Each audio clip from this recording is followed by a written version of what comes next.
Normaal is alles wat achter de vaan komt, de vlag, is gewapend. En de vandelier is ook gewapend, de laagste onderofficiersrang. Vaandrig.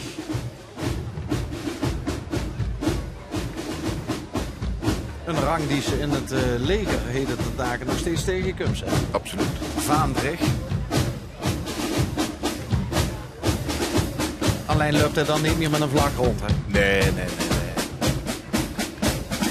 De vlag is natuurlijk ook van heel symbolische waarde. Hè? Dus er staat niet alleen op wat het is, wie ze heisje, welk jaar dat ze zijn, de beschermheilige. Maar de vlag vertegenwoordigt ook de eer van het gezelschap. Hè? De vlag mag nooit verloren gaan. Dat is ook wat de Vandeliers uitbeelden. Er is ooit in de jaren 60, 70 een vendelgebed